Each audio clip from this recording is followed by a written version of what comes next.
Thanks for having me, Jacques. I appreciate it. I always like to visit and talk about Tiger sports.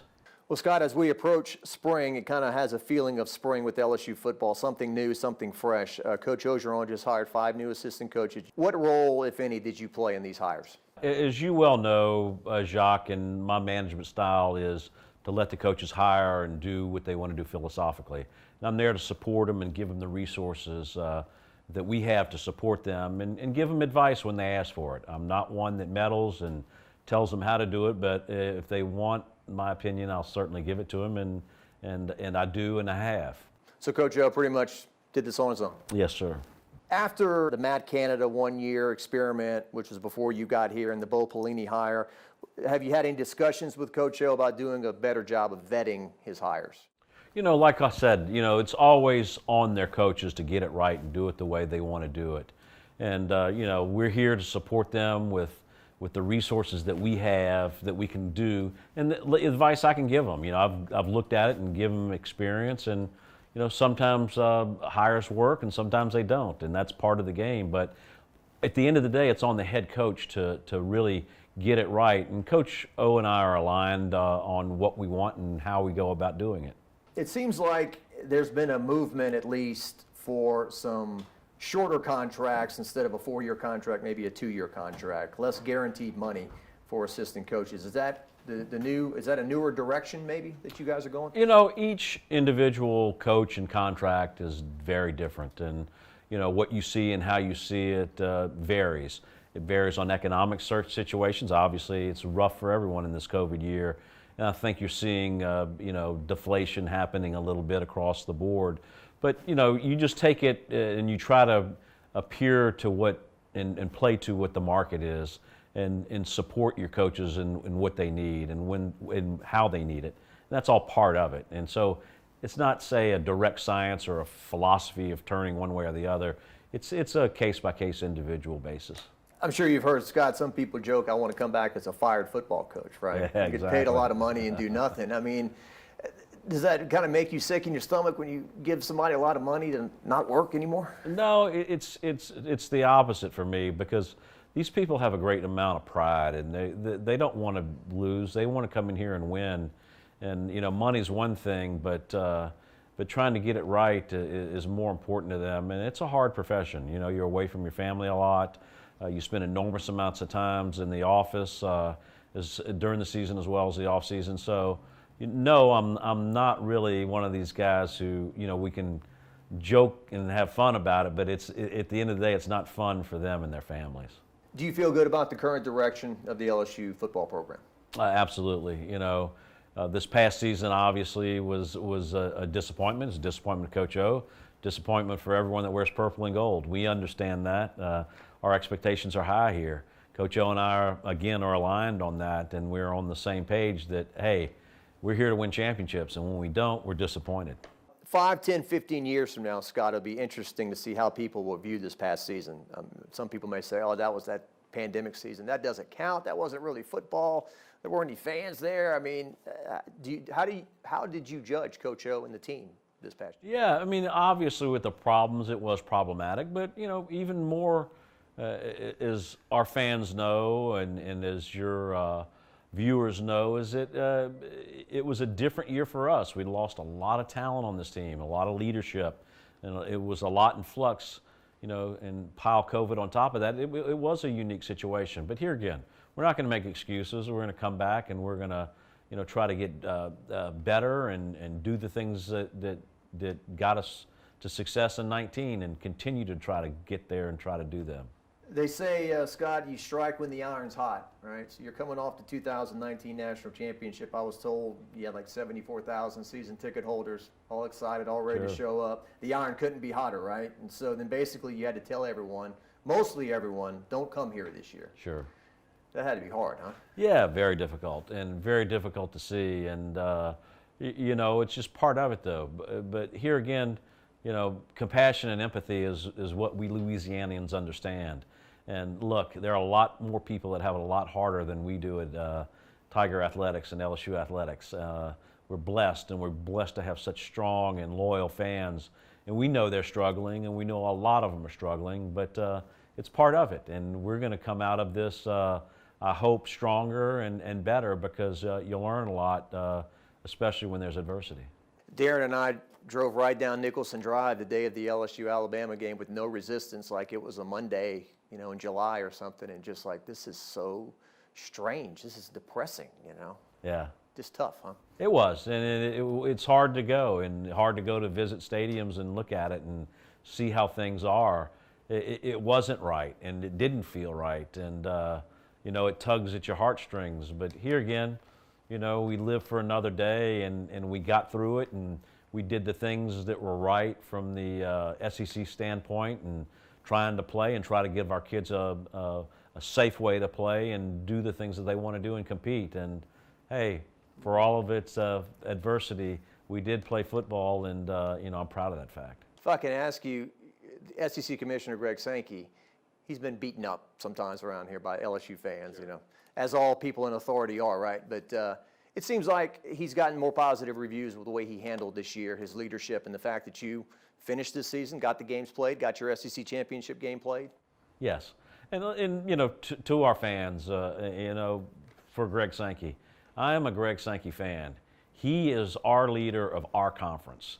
And look, we may not like the way some games are called or some decisions are made and some things are done, but I can tell you from the day I've been here till we're speaking right now, Jacques, it's been nothing but warm, and he's been very supportive of LSU, and he knows deep down that for the success of the conference, he knows that LSU has to be good.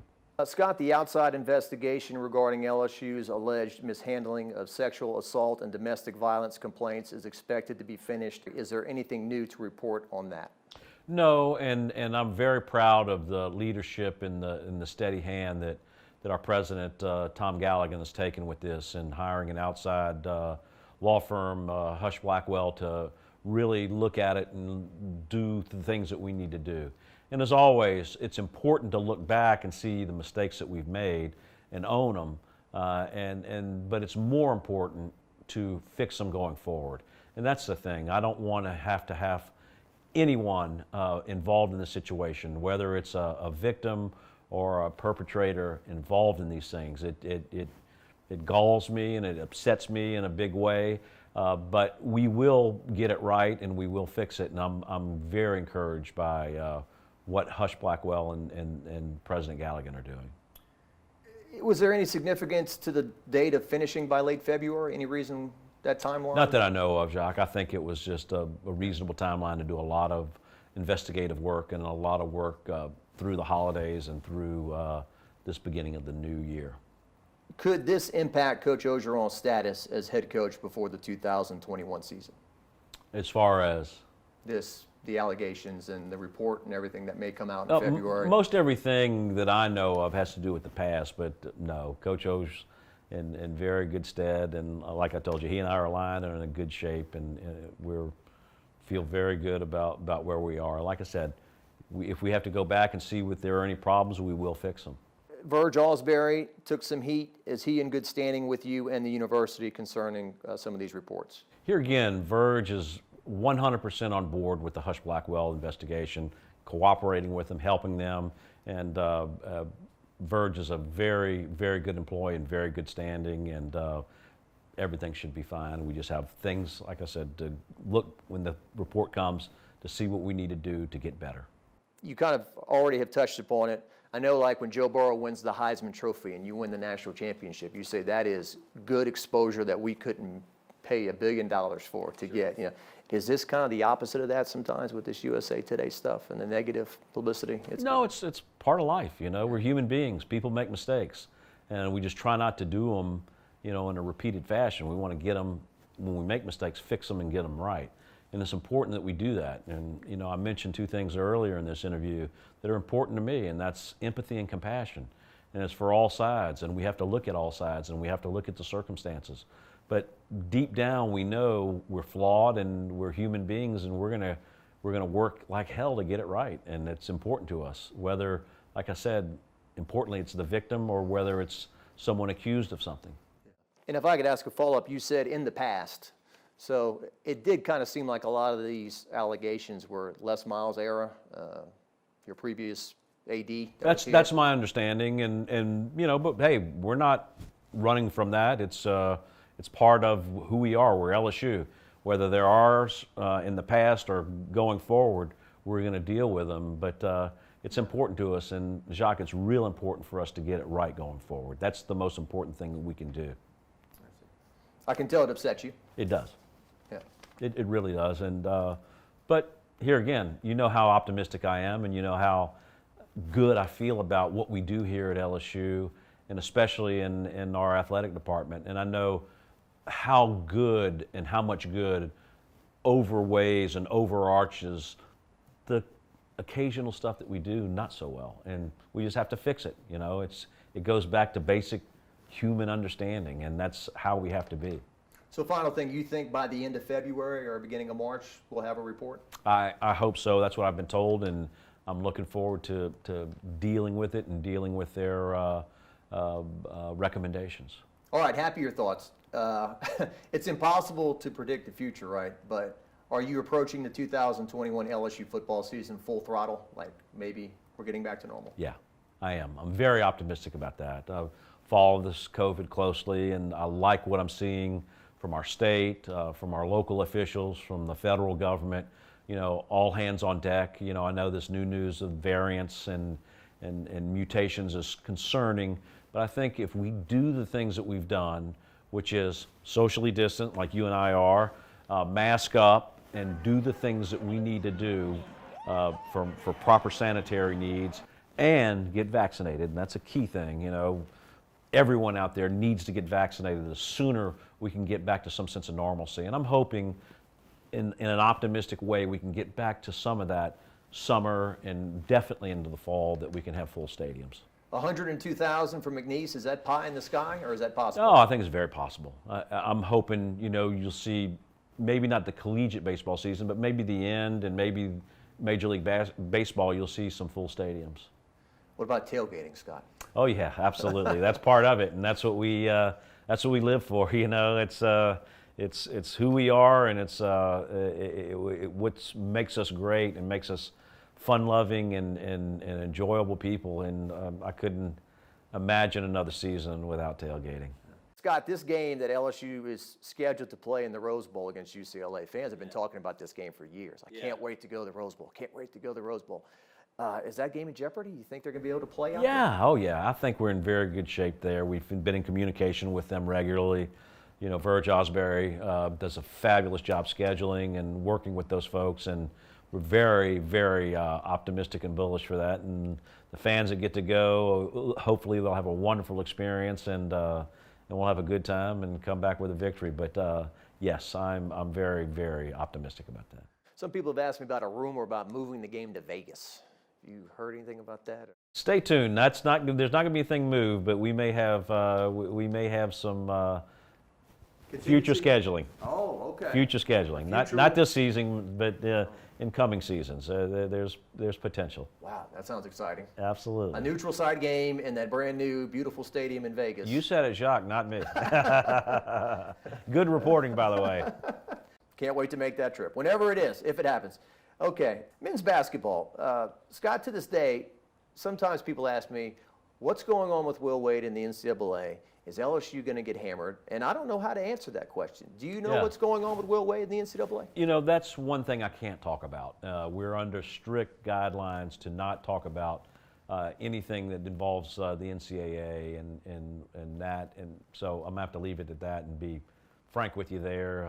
I'd get my knuckles wrapped and the lawyers would choke me, so I can't go there. It's been almost 2 years, I guess, since he was initially suspended, and to me, Scott, there's just been this awkwardness about this. Like, we don't really even know what it is. I mean, has it been kind of awkward?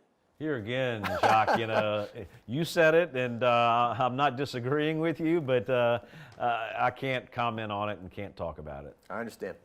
Well, let's talk about him as a coach. Yes.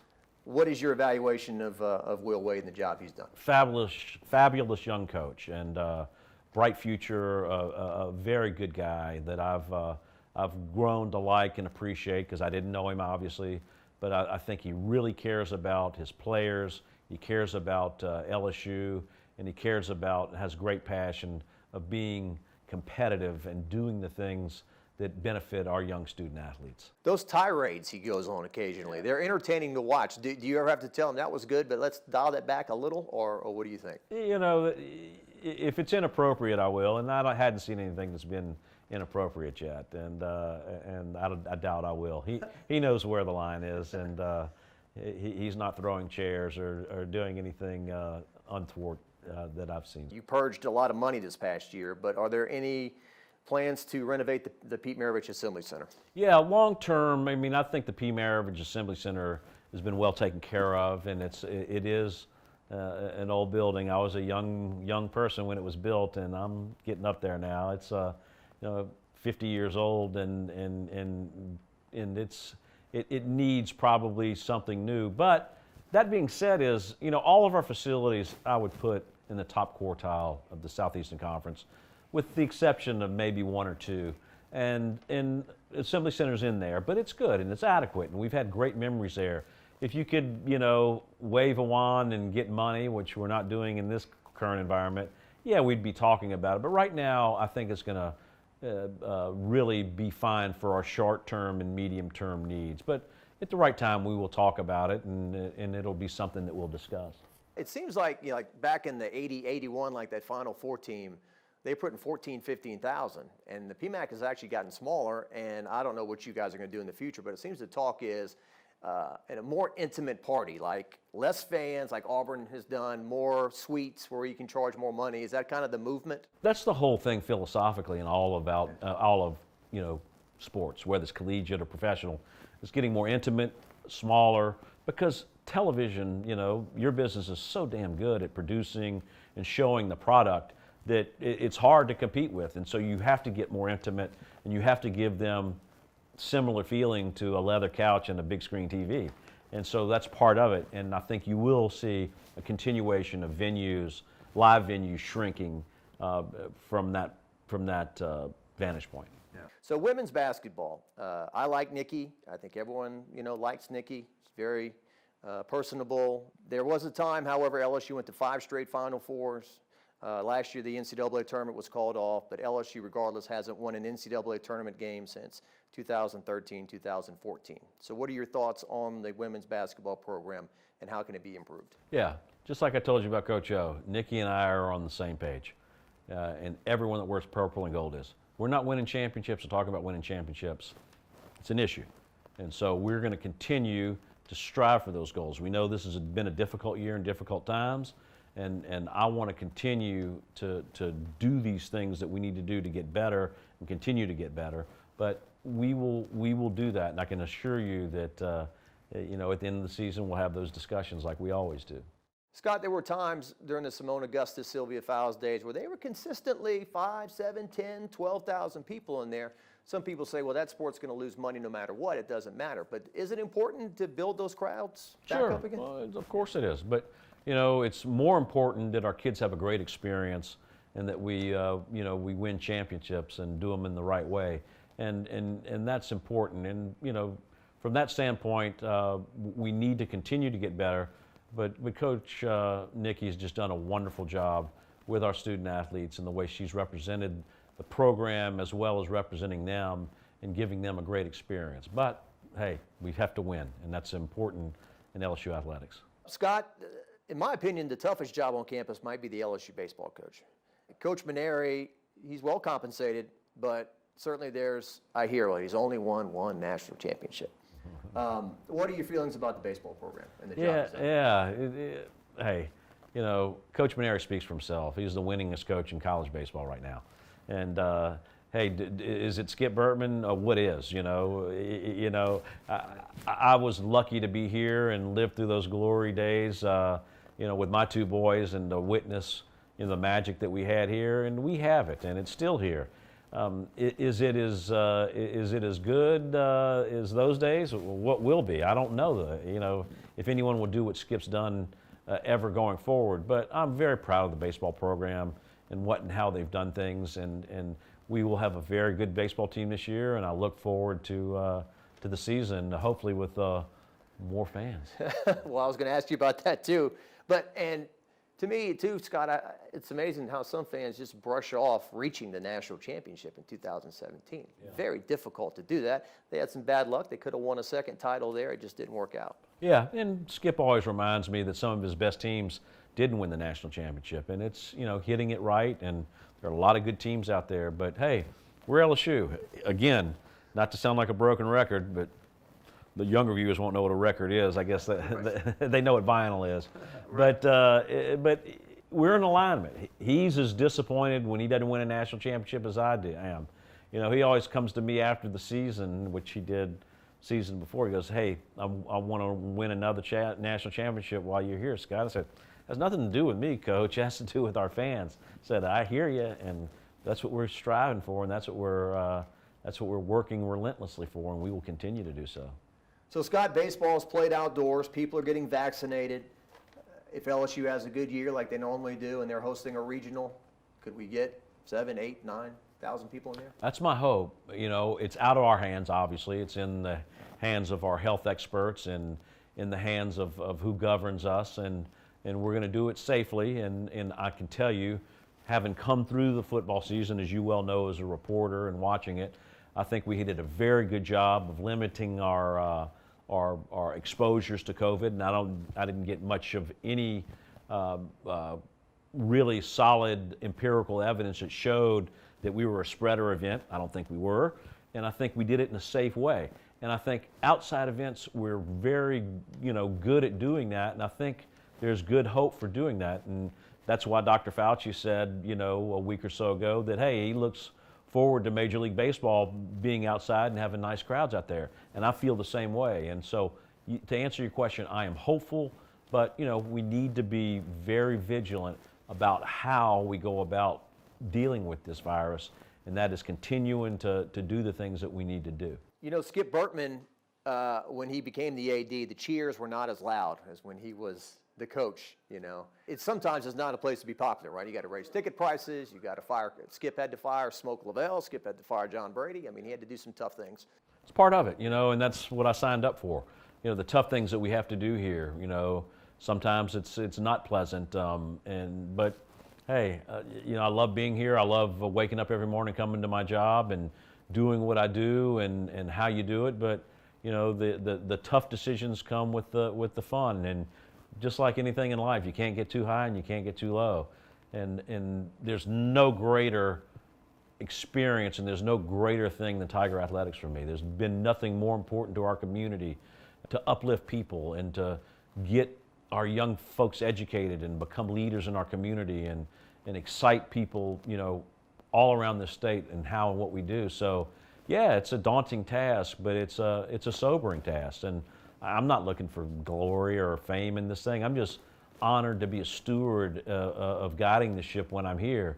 And as always, Jacques, you've talked to me numerous times about it. My goal is, hey, I want to leave this place better than I found it. And if I can do that, I'm going to consider it a success. And that's all I care about.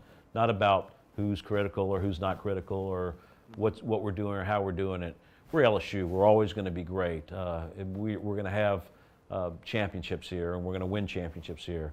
But there will be mistakes made, and it's how we deal with those mistakes. But here again, with my optimism, which is really high, I think there are good things to come. Before we let you go, is there anything else that people need to know about, or something? I just want to thank you and Channel 9 for your time, Jacques, and talking about LSU athletics, because people watch you and listen, and it's very important that they see us and that they know all the great things going on out there, and we couldn't be happier to be on, so thank you. I'm Liz Coe. Thanks for checking out the WAFB YouTube channel. Hey, why don't you subscribe while you're here? Go ahead and click on that box, and you'll get the latest updates on when we go live. Make sure you download the WAFB News app for the latest updates, too.